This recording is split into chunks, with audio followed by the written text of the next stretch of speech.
Ladies and gentlemen, boys and girls, children of all ages, welcome back to Irons United for what could be a temperamental, bit of a crazy letter venting session of a gift of the gab.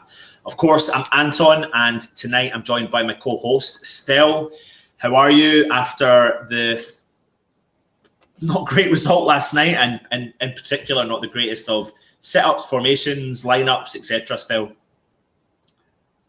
Still really disappointed, mate, to be honest with you. I've been reading a lot of the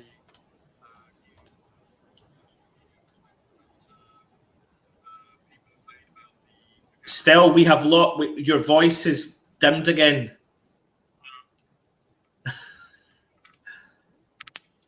Oh, no, it's not. Okay. Seriously? Yeah, well, it's just a bit crackly now. Can you hear me better now? Yeah, we'll go with that just now and see what everyone says. All right, mate, because I don't understand because it was working a minute ago, so my apologies. Can you hear me okay? Yeah, it's really, really loud though, really crackly loud. Right. Well, stop me if it sounds too bad, okay? Right, okay. Okay, I was going to say, I've been reading a lot of the social media stuff. That's it. That's better now. It is. Keep going. I've been reading an awful lot of the social media stuff today about what happened last night. Let's start by saying no one expected West Ham to win last night. We know that. We kind of accept that against a team like Man City. But it's the performance that was more shocking than anything else. And David Moyes came out and said that the players were fantastic. Now, I'll be very honest with you. When we've done reviews and we've discussed the team in the past, we've criticised the players or some of the players for their lack of performance. We can't criticise the players for the performance last night. We can only criticise the tactics, the formation and the approach that was adopted by David Moyes. And for him to say that the players were fantastic kind of baffles me, and I think it kind of baffles an awful lot of people that watched the game. If you haven't watched the game, I don't know if you would find an opportunity to watch it, and you will know exactly what we're talking about. We were under the cosh from the minute from kickoff, and the reason why we were under the cosh from kickoff was because we had 5 defenders, three holding midfielders, and then we had something like a 30-40 yard gap between all those players and the player up front, Antonio, who's not even a striker. Those tactics were absolutely appallingly shocking. So I don't know how Moyes can turn around and say that the players were fantastic, because I don't know what he believes fantastic is. The players weren't given a chance last night. They weren't given a chance to get into the game whatsoever. In fact, the only time we did get into the game, ironically, was when Bowen was introduced with 11 minutes to go, and he had a couple of runs at the back line. And this is what's really galling about the whole thing. The tactics that Moyes used did not put any pressure whatsoever on a Man City defence who have been run at by teams like Norwich in the past, this season, in fact.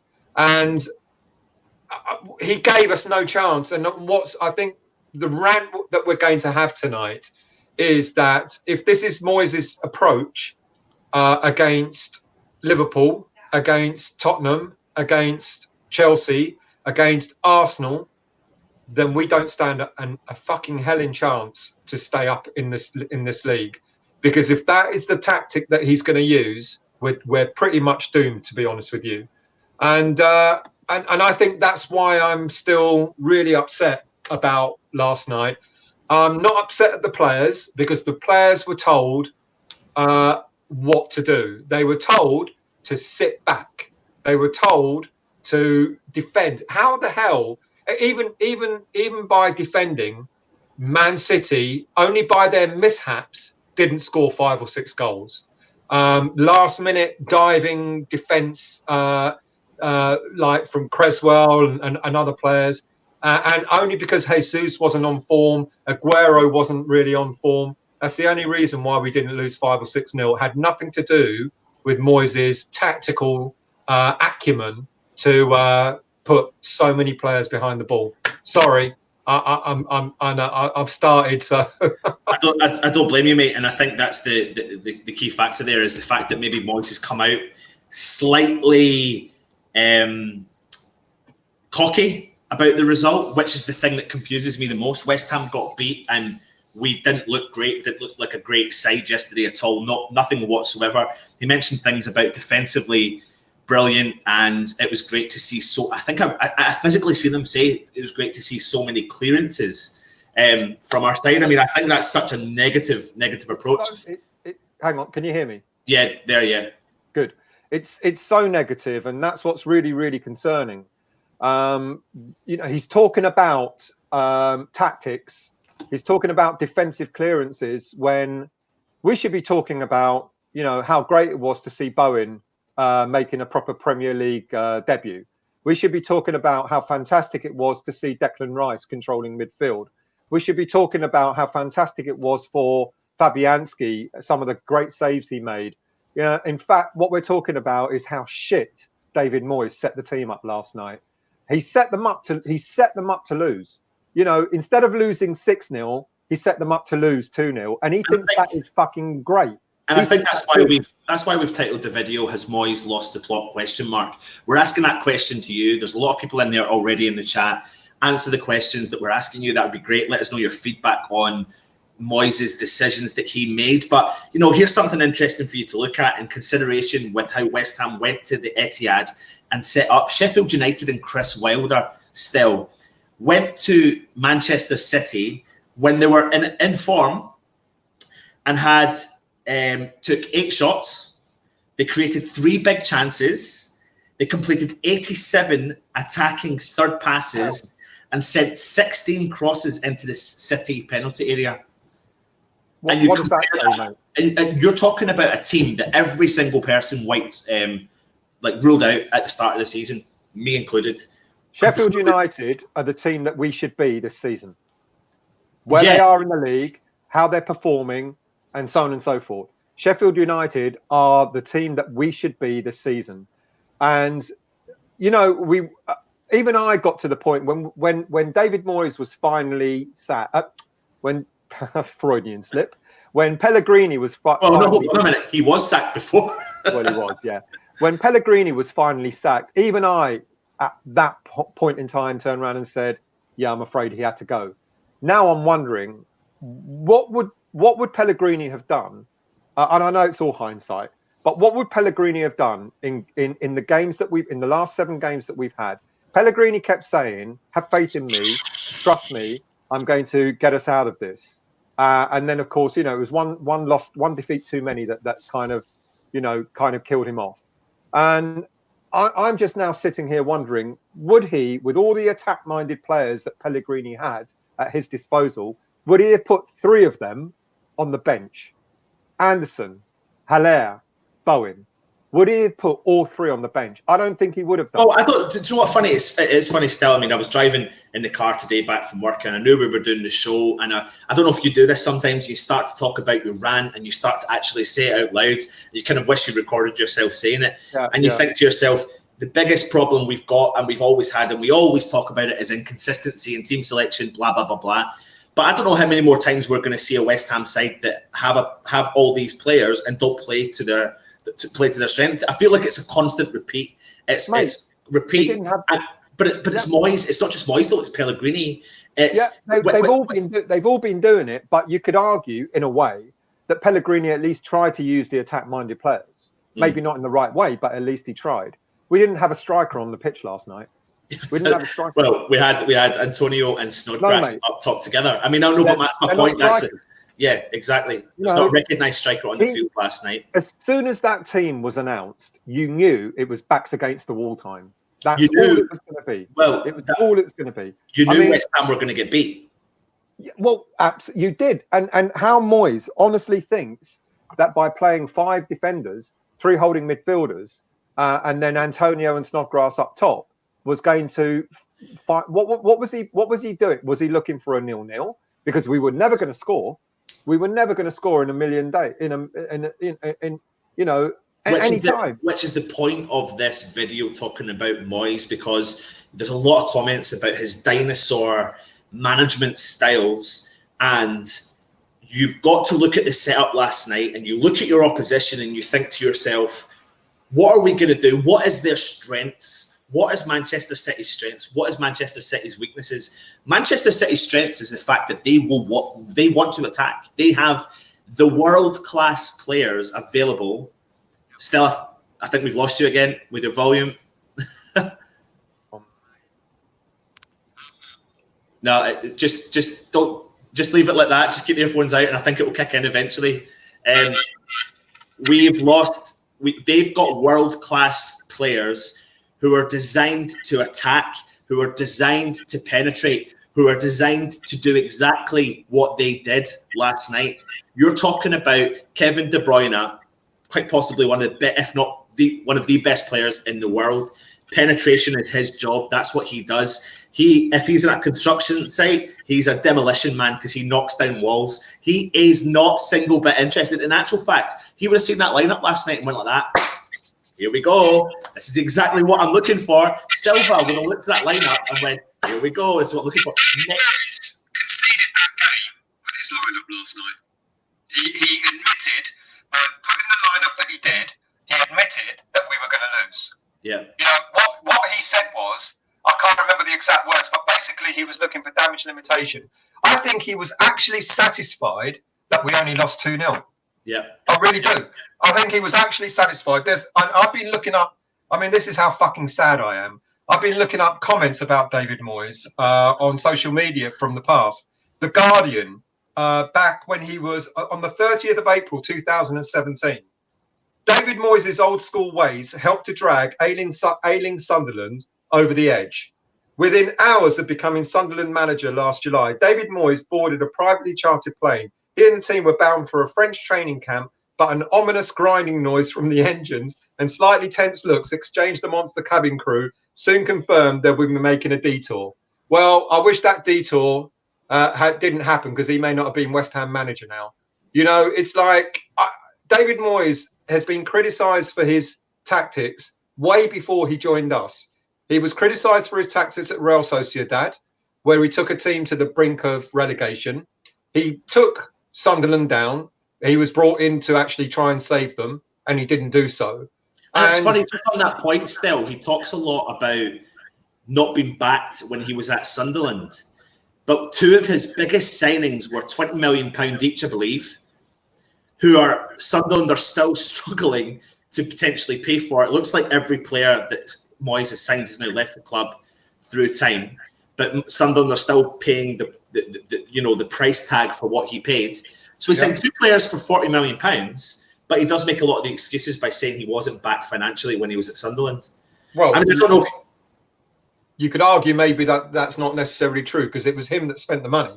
Yeah. You know, so there's another comment from the Sunderland Echo. This was back in only February 2019. Ex-Sunderland midfielder Jan Kirchhoff has shed more light on David Moyes' terrible Black Cats tenure, saying the atmosphere under the Scot was toxic.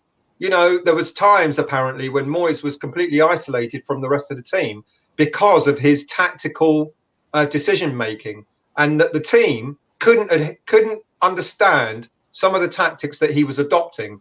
They couldn't buy into it, and it was causing a lot of distress within the team. The dressing room was toxic. Now I'm beginning to think, you know, we've been joking the last few weeks about, you know, if we go down, how many players will leave West Ham? If we stay up, how many players would leave West Ham? Now, players like Anderson, Allaire, Fornals, who's already out of favour and God knows why, you know, those sorts of players that we kind of think could really do well for West Ham. If we stay up by the skin of our teeth, they're going to turn around and go, I'm not sure I want to play for this manager, you know, because of his tactics, because of his approach. You know, everyone's been saying it. He's got a dinosaur approach. You know, he's got an old-fashioned approach, and it's been proven. He got sacked from Real Sociedad because of his approach. He took Sunderland down and then lost his job because of his approach. And then players were coming out and talking about that, talking about the approach he was taking. You know, you got to say David Moyes has got to look long hard in the mirror, and he's got to think to himself, I've got a vast array of attack-minded players that can make a massive difference in a game. What am I doing sitting them on the fucking bench? You know, what am I? You know, he's got to ask himself that. I want to see a change for Liverpool, but I guarantee you it won't change. He'll put out a similar team on Monday night. Please, if you're watching, get your comments in. We see there's lots of comments there. We're not going to go through them just yet, but near the end of the show, we'll do a special segmentation based upon the questions you're asking. And there's loads I'm desperate to dip into right now, but I'm going to wait right to the end to bring them up. But we're talking about David Moyes. So again, looking at some of the statistics is, of course, we know David Moyes was at Preston. And in the 234 games that I think he had at Preston, I think we're just trying to find some images here to bring them up. He won 113, lost 63 with a win rate of 48%. He then obviously he was there from 98 to 2002. He then went to Everton in 2002, and he was there for 11 years. And he had 513 games, winning 216, losing 159, with a win percentage rate of 42%. Then you could say he took the poison chalice position at Manchester United in 2013, when he had 51 games, winning 27, losing 15. Funny enough, had a really high percentage rate, higher than it's his best percentage rate out of all the teams he's managed. But also, coincidentally, best percentage rate out of a lot of the recent Manchester United managers that they've actually had. The irony, massive irony, yeah. And the funny thing is we've seen some of the comments. I don't know if any of you've seen them, when Roy Keane and Jamie Carragher were having a right good barney with each other, and Roy Keane had stated that I don't think that Man United should have got rid of Moyes, and I completely, I don't care about Man United and all that sort of stuff, but I actually don't think they probably should have, because in actual fact that was the start of the demise of David Moyes, and in actual fact, if they'd maybe stuck out with him, they may be in a better thing, they may be in a better situation now, because he may have carried on his momentum, but that's potentially where he lost his momentum, because from there, as you have said, Stel, he joined Real Sociedad, and he had 42 games in one season, winning 12, losing 15, with a win percentage rate of 28%. Again, you've mentioned the fact off he went to Sunderland, where he was there for a season, relegating the club, of course, before joining West Ham and leaving us the first time round, and then not having a job for 18 months to come back around to West Ham. Again, I'm just giving you all the brief rundown of Moyes' career. This is not, I don't believe this video is a witch hunt. It's facts. It's fact based, mate. What I said to you today is, if we're going to do this, let's look at some facts and let's look at some statistics to not just have a rant. Because we can all rant. But what we're doing is we're unfortunately we're proving the point that is. And I've been trying desperately to look up information about Moyes' tactical approach when he was at Sunderland and Sociedad. I couldn't find it, but I'm guessing he did much the same as what he's doing at West Ham at the moment, because he did it when he came to us the first time round.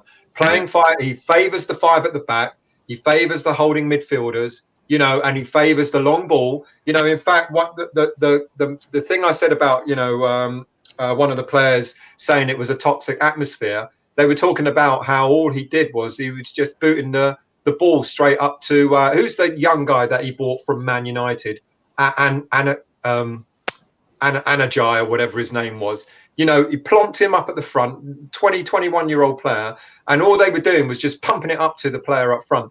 And if you look last night, what were we doing last night? As soon as we got the ball, there's nothing about, let's try and control it and let's try and pass it out of our area. All that the players were doing is they were whacking it and making Antonio run for it. Did you see Antonio's body language? After about 60 minutes? He must have thought, what the fuck am I doing? Even if I managed to get the ball, there's no one with me. Snodgrass. I mean, I love Snodgrass. He's been a servant to us this season. How do you expect him to run as fast as Antonio to support him? It was nonsensical. And then you've got a difference. Sorry, mate. No, go for it. You've got it wouldn't have made a difference to our game. No, it would have made a difference to our game if Antonio had someone like Bowen or Anderson or even Haller up front with him last night, because at least he would have been able to pass it to someone. Now, Januzaj, thank you, Kemi. That's the player I was looking for, Januzaj. Everyone has been slating Haller. And I guess, I get why, because he hasn't looked the sort of player that we thought we were going to buy. But I said last night in our review, Antonio looked like Haller looked all season. Up on his own, can't do anything. What do you expect a player to do when you've got something like 3 defenders marking you anyway? You get the ball. Okay, so Antonio can out muscle 1 or 2, but he ran out of steam. He couldn't do that for 90 minutes. It was it was so wrong last night. The tactics were just appalling, and it was damage. Abysmal. It was damage limitation, of course. You felt like you just had to put someone up top there just in case we countered, but we were never going to counter because the gaps were so large. Now, the player that stood out the most for West Ham, was Declan Rice, because again he ran himself into the ground. But the biggest problem you've got here is you've got a player who was covering so much ground because no other player in the team was doing it. And by him doing it, he was trying to find the drive behind the team. He was trying to drive the team forward. He was trying to motivate them. But he was then, in theory, creating all the gaps in behind him. Now, that's not Declan Rice's fault. Yeah. That is like what you've said, the structure, the setup, the formation, the tactics, the team selection. It all falls upon that, but you've got to watch it. Yes, it's fantastic that Declan Rice was doing that and showing the fan base, but it is a little bit, but still, it is a little bit like a schoolboy game. If you think about it, when you're a kid, you're playing football, you're looking around, you've been chosen in a team where you're thinking to yourself, oh my God, no one else is. I'm in the team with other players that don't really care. So I'm just going to get the ball and I'm just going to run with it and I'm not going to pass to anyone because no one else is arsed. That's the kind of way it felt for West Ham yesterday. And that's the reason why we probably both felt like it was really important to do this video, because we're not normally on the witch hunt about individuals particular. But I find it completely unacceptable. I am when it comes to Masuaku, but apart from that, let's go. I find it completely unacceptable of how Moyes set up yesterday. I'm listening to my dad, who's a lifelong Hammer. He's watched us through the good times. I listen to yourself still. I listen to, you've always got to take the opinion of the people you trust the most when it comes to a West Ham fan. And when you listen to some of the people who really start to look at the facts, the figures, and then you look at this, the way that Moyes sets up yesterday, and you think to yourself, what are you doing? That you've embarrassed us yesterday. You've embarrassed yourself by then going in front of the cameras and saying what you said. You should have probably just said nothing. In actual fact, you're coming across more like a yes man because you're doing a lot of what the board do. This is when you need to do that, throw away the key and shut the fuck up. It's getting to the point of embarrassing. It is embarrassing, mate, because those comments on the website, I said to you, everyone yesterday, I said to yourselves yesterday, it's typical, what's this? Tomorrow, all we'll get is apologies. We've not even had the apologies. They've done the opposite to what I said and what they've always done. They actually came out and went, oh, well, that was actually all right. We got beat 2-0. It is incredible. I mean, that tells me that we are ready for relegation. That the club, that Moyes himself has kind of thrown the towel in and he's conceded that, you know what, we've got City, Liverpool, Chelsea, Arsenal, Tottenham. I said last night, if he deploys the same tactics for every one of those top team games for damage limitation, we're done for. We're absolutely done for. And coming out and saying, almost suggesting that last night was not bad, was it? I mean, it was galling enough when the team news came out. It was even more galling to see the tactics that they were asked to adopt by 11 players sitting behind the ball. That's what we did, or 10 players sitting behind the ball and Antonio just on the halfway line, ready for some scraps. So that was galling. The team selection was galling. The tactics were galling.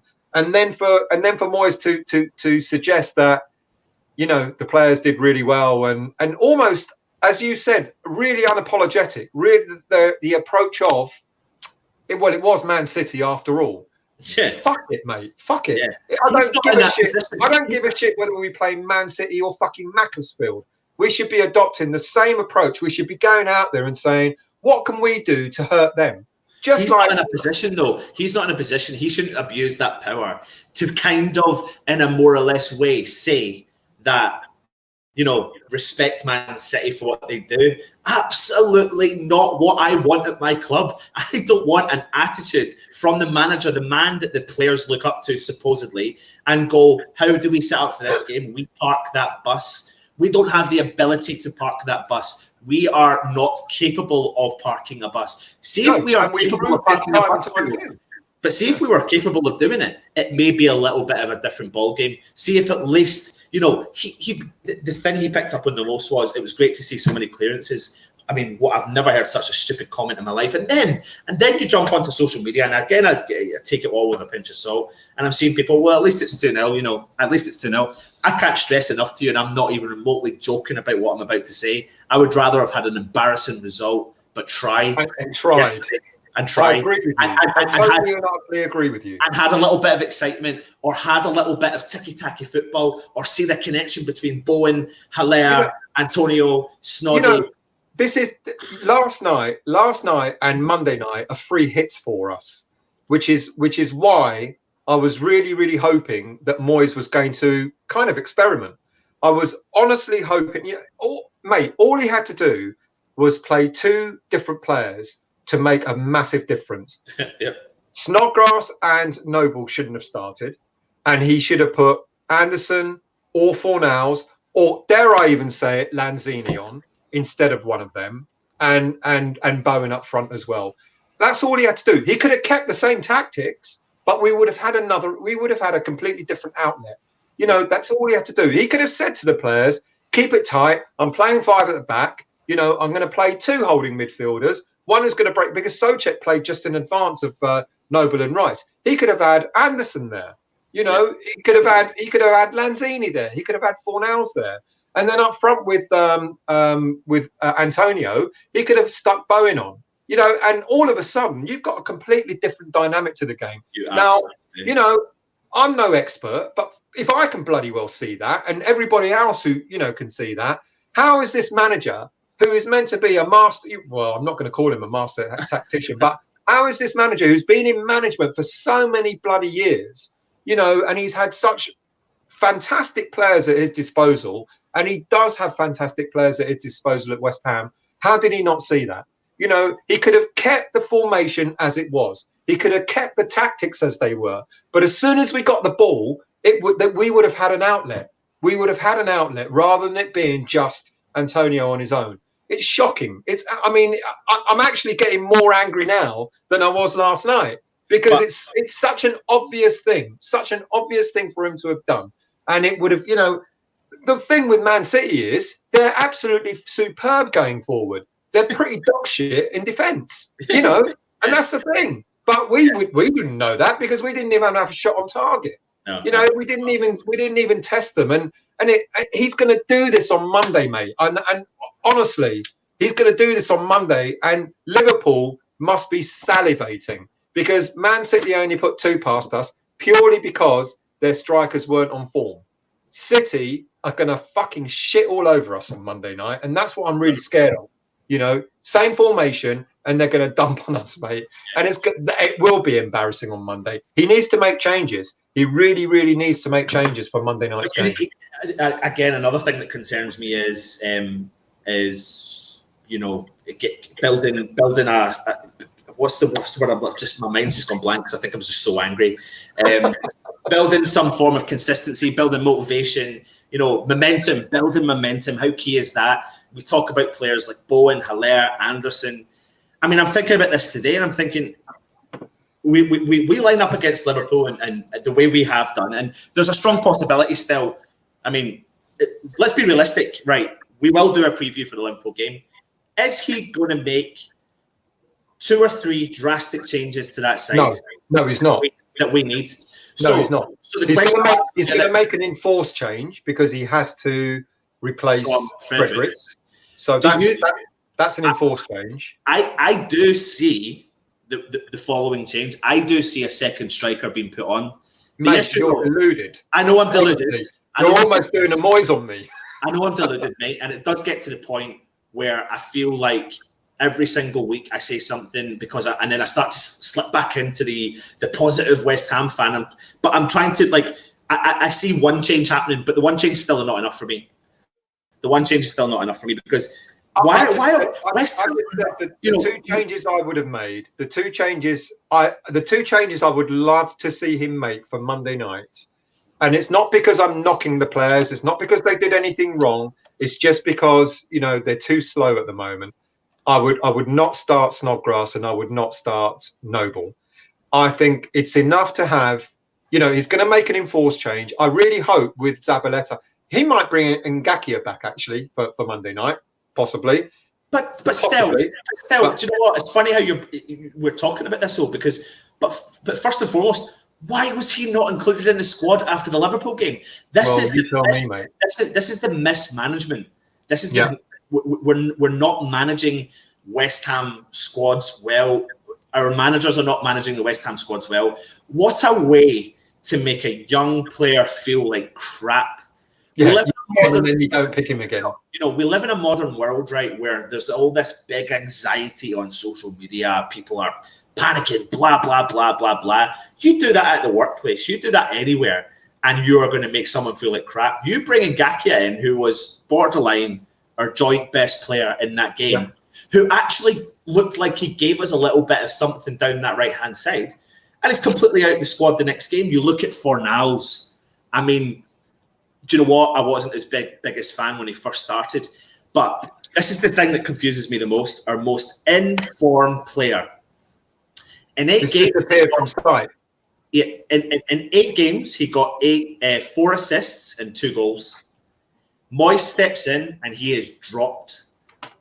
I clearly don't understand that at all. No rhyme or reason. No, absolutely no reason for it whatsoever. Clearly, Moyes has a plan, and this I think is why we're doing this show tonight, because Moyes' approach, Moyes' plan, he's got an idea, a mindset as to how he wants the team to play, and then he looks at his squad, and he says, "Okay, this is how I want my team to play. So these are the players that I think will play in that position. Whether those players are actually any good or not is almost irrelevant. You know, he wants a left wing back. He plays Masuaku because he's the only one that can do that. You know, and he's picking players that he thinks he hasn't seen enough of. I'm going to take this back. I was about to say he hasn't seen enough of Fornals, but I think he must have done. You know, he must have seen enough of Fornals to know that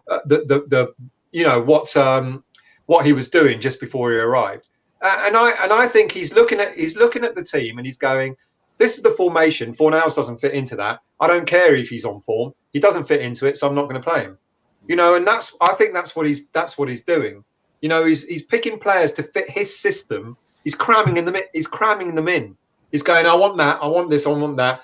Oh yeah, Fornals, he's on form. Yeah, but he doesn't fit into my system, so I won't bother with him. Yeah, so there's an ego. There is definitely there's a cockiness and an ego from Moyes. Which, you know, because do you know what there genuinely is? I suppose when you look at his first press conference when he come into the side the first time round and the second time round, you don't train, you don't get picked. You don't do this, you don't get picked. Like, it's like he's using that motto, but not looking at sometimes you need to like look around that and bend the rules ever so slightly, and you know sometimes you need to go out and get results. A little bit like people do their job and you've got a guide to do the job. It's like he follows the guide. It's funny still. Again, we do the YouTube stuff. I don't know how the algorithms work, but something came up on our YouTube channel, and it was actually must have been when Moyes was out of work and he was been doing a video for a tactical company, and he done a session with a group of boys about attacking. This is the funny thing, right? The session I watched in particular was a group of young boys. So the keeper would throw the ball out, and he was teaching the forwards to attack instantly, putting the pressure on. Put the pressure on from the moment at the back. So, you know, Man City they play from the back. All you saw last night was Antonio up there himself. doing everything the opposite to what Moyes. Why has he not adopted any of these tactics since he's been back at West Ham? But the point I'm trying to make is, I think he follows a guide and he never ever steps across that guideline. Whereas, you know, in any part of life, any job you do, there comes a point in that stage where you need to kind of bend those rules ever so slightly. You've got to adapt. That's what a good manager does. Yeah, absolutely. Yeah. You've got to adapt, and you know, the fact that you know, there are players who played for him under Sunderland only recently talking about his dinosaur approach, etc. clearly indicates that he's not adapting. And all the reports, you know, I've read today have been all about Moyes. It's not been about the team played bad. It's not been about, you know, any individual players. It's been all about Moyes' tactics, the tactics that he's adopted. And that's what everyone's focused on. And I think, you know, if he does this on Monday, and if he does this against other teams, we are, you know, we're definitely going to go down. You know, he needs to change. Yeah, but you can't, you know, you can't teach an old dog, you know, new tricks. And I think Moyes thinks he's like that. He knows all the tricks, so he's adopted. You know, he's going to use them over and over and over again. And unfortunately, it's going to, you know, I've never been this down before. You know, I wasn't really that excited when Moyes replaced Pellegrini. I was like, well, let's see, you know, let's see how it goes. And he's proving to me that he's, you know, he's not the right man for it. And it's funny when there was a lot of talk about Pellegrini going, and we were all speculating, and we were talking about Kovac, the Eintracht Frankfurt manager who went to Bayern. Did he go to Bayern? Yeah. But he got sacked from that job, and we were all going, you know, young manager, you know, he plays different formations. Of course, he knows Allaire from his Eintracht Frankfurt days, and we were like speculating, wow, could we? You know, he was in London, wasn't he? Apparently, you know, he was at an Arsenal game, and I think he went to a West Ham game, etc. And everyone was speculating, and we ended up with David Moyes, and we've ended up with the worst part of David Moyes, unfortunately. You know, we got through by the skin. Yeah, we got through by the skin of our teeth last time when he was in charge. You know, I think we were in a slightly better position than we were when he took over this time. I'm really worried that he's not going to get us out of this, because he doesn't change his approach. He's not changing his tactics. He, as I said to you, he's looking at he's got a formation in mind. He's got a game plan in mind, and he's going, I'm going to put the players that will do that game plan, whether they're good or not. Yeah. Rather than going, I've got Allaire, I've got Fornals, I've got Lanzini, I've got Anderson, I've just bought Bowen. You know, I've got Antonio as, you know, I've got all these attack-minded players. I'm not saying play them all, but for goodness sake, play more than one. You know, in fact, play one, because he didn't even fucking play one last night. He fucking didn't even play one of them last night. You know, Antonio on his own. You know, I don't know. I'm just going to keep ranting. I think I cannot get over last night. It does get to that point, no, Stel. I mean, earlier on we were talking about the Sheffield United setup. I mean, without reiterating it, but why are we not going to these clubs? Why are we not? Stel, you made the point last night, and again, I've seen people talk about goal difference. I don't care about goal difference, because goal difference does not matter. We need points. Results, and we're so in danger, right? We are so in danger of losing motivation. We're so in danger of having we've got no momentum whatsoever. We're so in danger of having a gap going into this Southampton game, and we will go into this Southampton game on the most negative attitudes. Spiral, everything spiraling out of control. You know yourself, Still, you'll turn up to the Southampton game. You know how you will feel that day. Yep. And I know how I'll feel that day. And I know when we're inside that stadium, we're going to try our best to back that side and sing our hearts out as much as we possibly can. But I can't help but feel that the vibe is going to be a different feeling on that day. And this is nothing to do with any of the protests, etc. This is just to do with the club, full stop. Just to do with Moyes and his tactics. I reckon. I mean, I can't believe. Come 2 o'clock on Saturday. Oh, like mate. A week on Saturday, when that team lineup is announced, mate. If he's not playing an attack-minded team against Southampton, I dread to think. What is going to happen in that stadium. I think, you know, that the fans are going to be. They're going to be apoplectic, aren't they? They're going to be like, what the hell is going on? You know, that I don't understand where. This is why I keep saying this. You know, no one expects us to beat City. No one expects us to beat Liverpool, but give them a fucking game. Yeah. You know, and it was such an opportunity for him. Even if it was just one extra player up front, you know, a Bowen or an Anderson, I would have accepted even that. Still in the game yesterday, I think there was probably several occasions, in particular through the first half, that he would at least made a formation change. In the second half, a substitution at least would have needed to happen. You know, so the first mistake for me was the team setup and the formation, the team lineup and the formation. The second mistake was not changing the formation early doors, especially after City got 15 shots in the first half compared to West Ham's 1. The first 10 minutes we were panicking. We were under pressure. Yeah, we were. Our defence was really... And it was luck. You could see they were nervous when the ball came to them. Yeah, it was pure and utter luck why we did not concede 4 or 5 goals in that first 10 minutes. Literally. Absolutely agreed. So this is playing 5 at the back and 3 holding midfielders. And we come out in the second half and you think to yourself, right, pundits, West Ham ex-pros, fans who watch the club week in and week out, he will make a change. We're sitting in our group chats, we're texting each other. Right, now we'll see Haller come on. Now we'll see Anderson. Will give us a bit of something. Nothing. You know, nothing at all. 60 minutes into the game, I said it last night in the review. Make sure you watch the review from last night. There's a lot of moaning on it, but this is particularly about Moyes. I said last night in particular, 60 minutes into the game, and I put the comment into the group, and I said, lads, we're still in this game. And Dan in our group wrote the comment and said, don't jinx it, mate. I swear to God, 5 seconds later, De Bruyne... But De Bruyne had done what he does. He looked at that back line. He looked at that midfield. They were panicking. And he had utter freedom. Still, we packed out our box with 8, 9, 10 players. And they still walked through us. And the goal they scored, listen to this, they still managed to shake off the defender. The second goal they scored, they looked like they had ticky-tacky football in our box. It's an absolute shambles back there. It's a shambles. Again, we said it last night. In front of Fabianski, I feel so sorry for Fabianski. I feel awful for the guy because he looks in front of him and he's got no confidence. Then in front of him, you know, the defence can't protect the goalkeeper.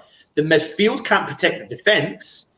The strikers can't score because the midfield can't produce anything to them. And if they try and produce something to them, they're leaving everything gap at the back. Yeah. Because we're playing so defensively in everything that we do. Even when we're coming up, you know, Brighton, why did we not go and put that to bed? Why did we not go put that game to bed? Why is it the modern West Ham way is what we're seeing? And you know, someone put a comment on one of our, I think it was our Facebook comment. Who do you blame when you buy a bus that's got no wheel? You know, who do you blame? Do you blame the person that bought it, or do you blame the bus? It's really, really tough. It's a valid point, though. You know, it's just like mind-boggling. It's drove me insane. I would love to go crazy on a rant. I would love to reasonably do it, mate. Just do it. Just go on. Because that's what this is about. You know, it's about our feelings about the guy that's managing our team at the moment, who was brought in to steady the ship. He was brought in to change the tactics. And here's the irony.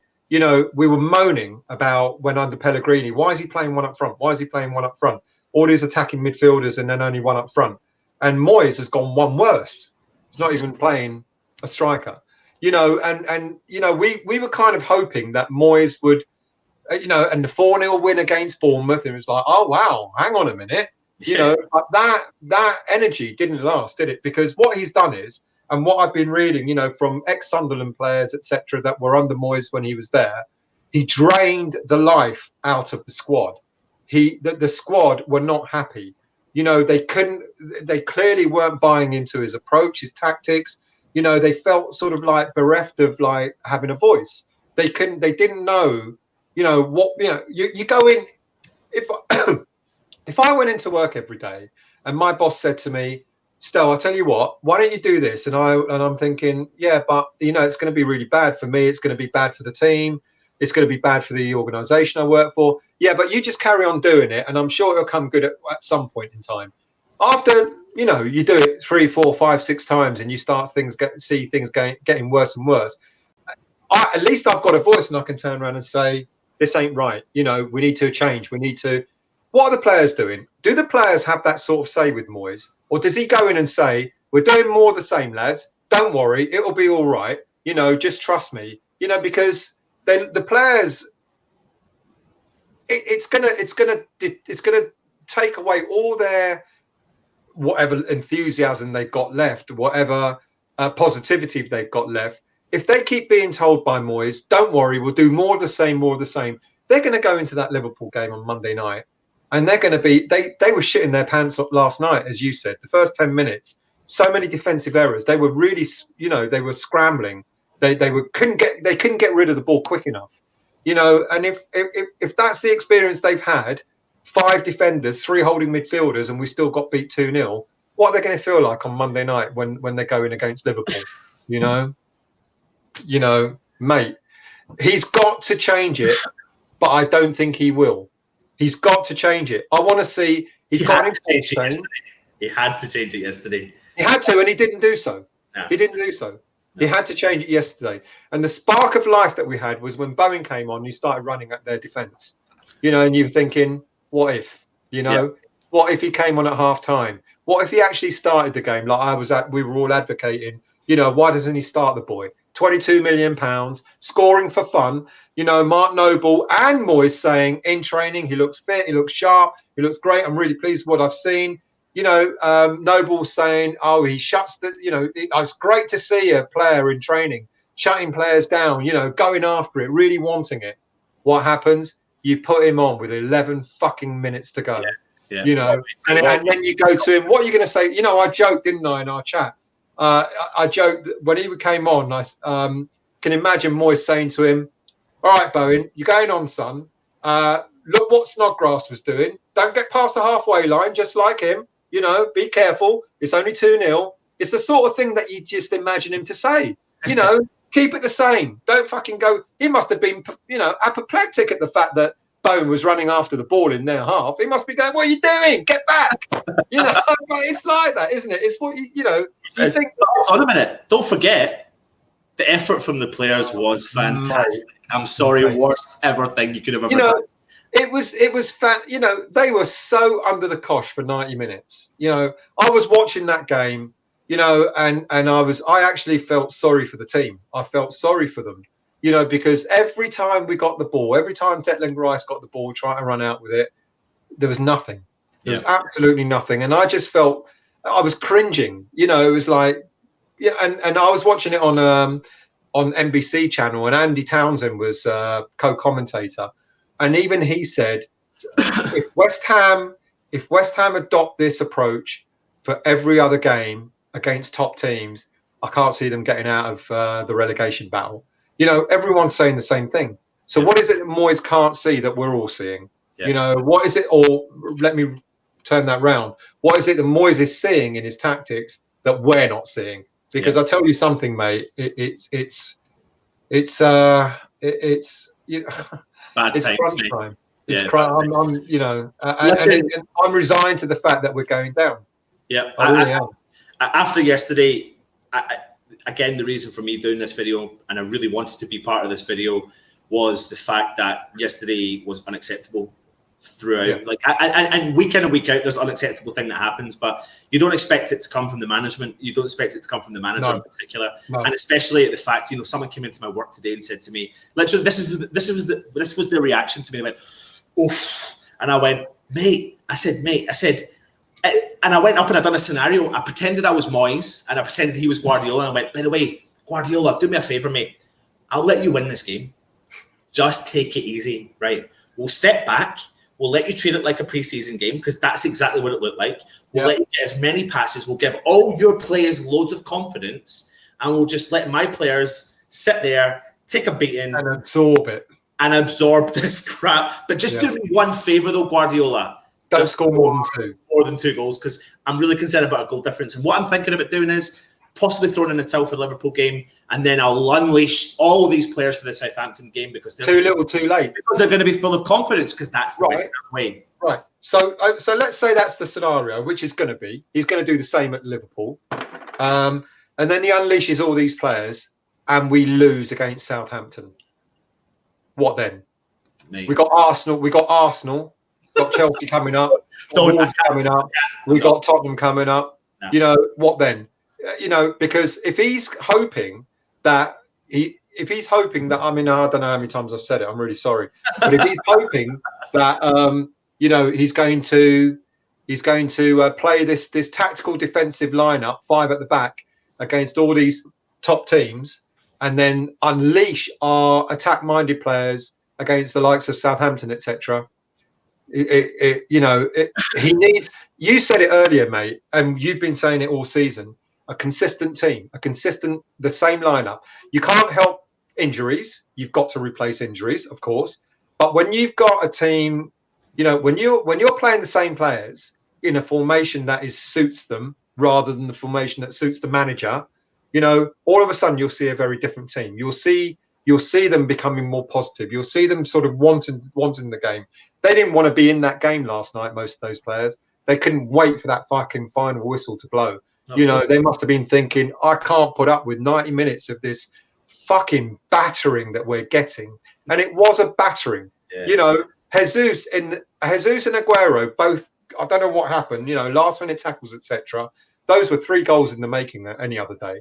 You know, so like I said, it would have been a 5-0 had they not been on form.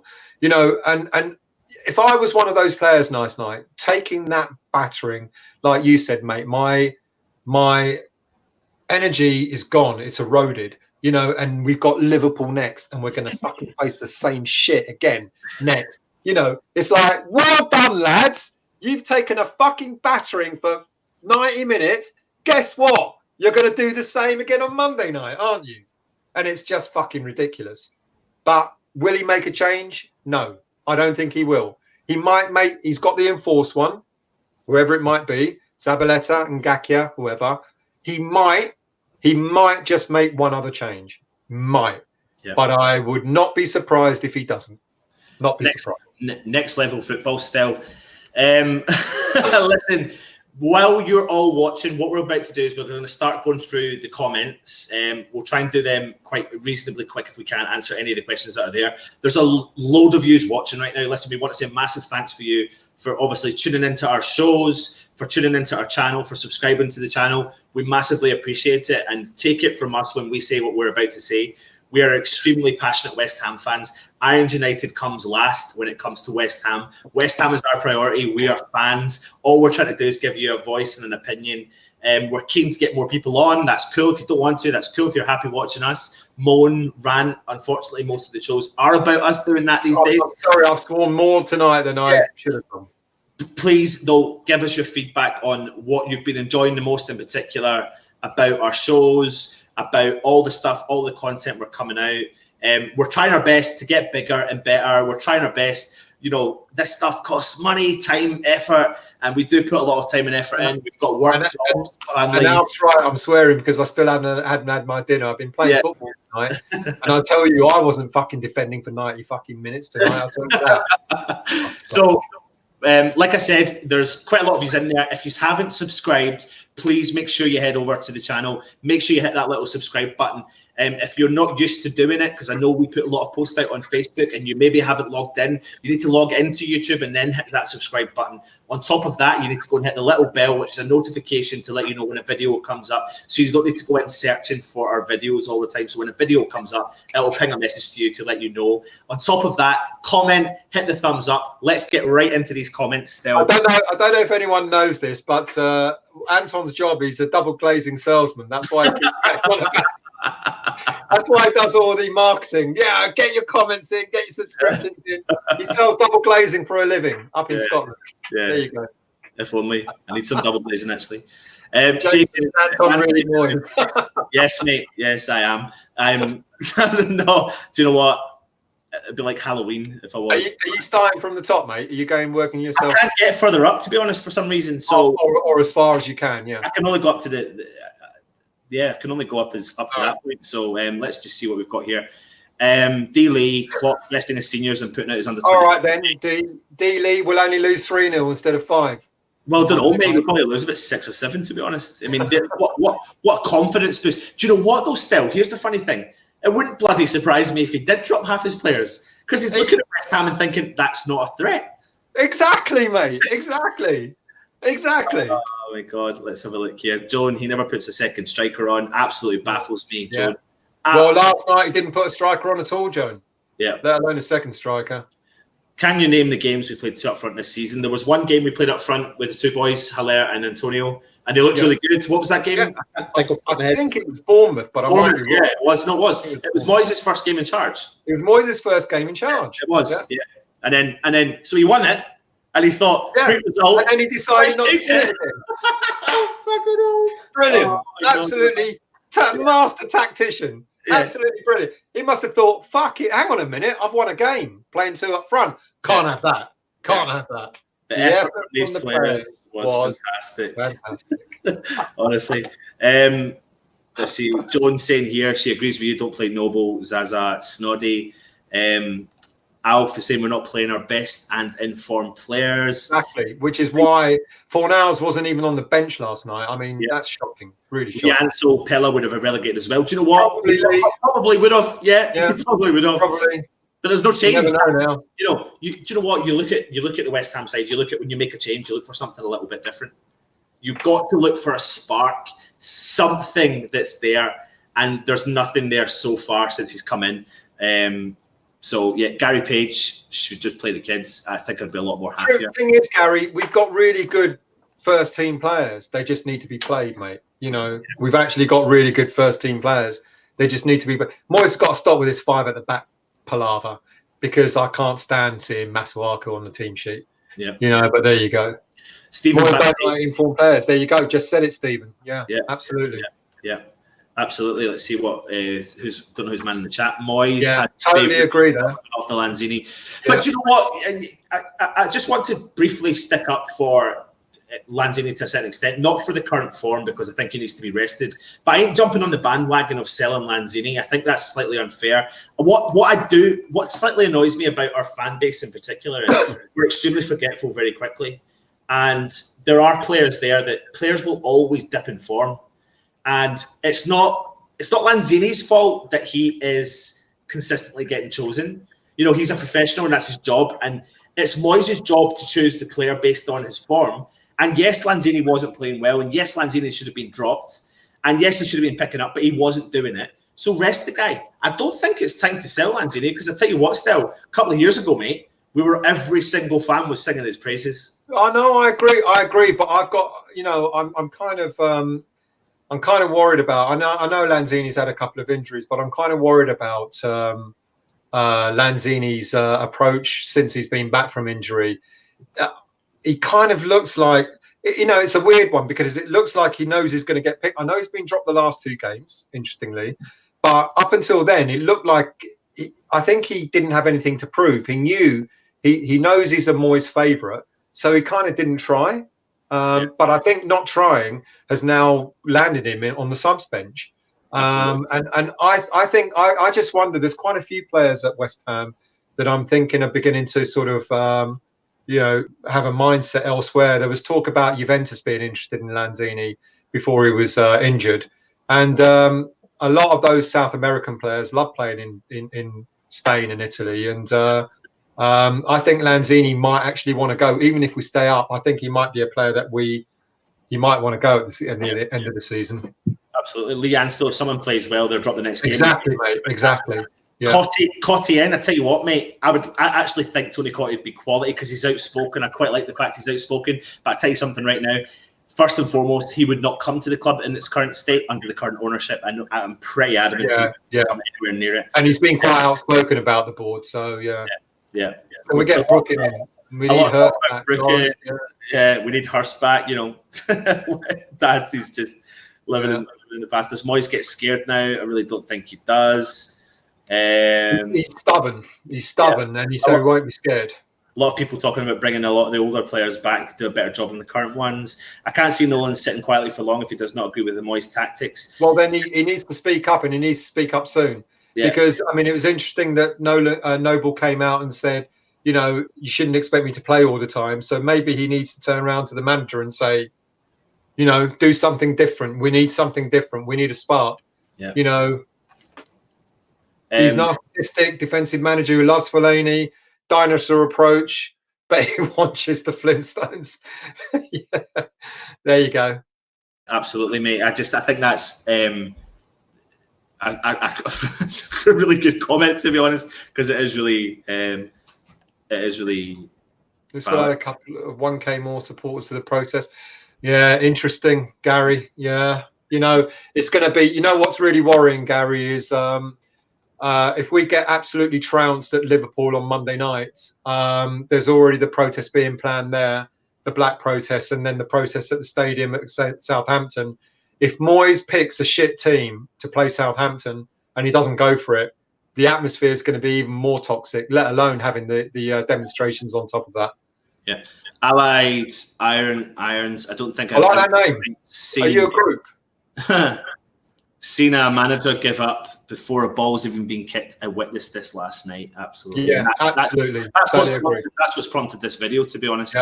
Yeah. Nolan will speak his mind. He better do. Better do it soon as well. Kovac is still available, but the owners ain't going to go anywhere near that. No.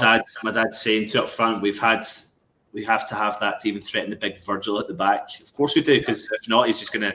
Virgil's going to click that ball and look up and think, why is no one coming? Virgil's going to be lying down. What, you know, twiddling his thumbs because he won't have anything to do. We're coming up against a side that the two full backs have got the most assists in the league than any other bloody player. Mate, I'm petrified. because of that, you know, Moyes is going to play wing backs to try and combat those two full backs. That's what he's going to do.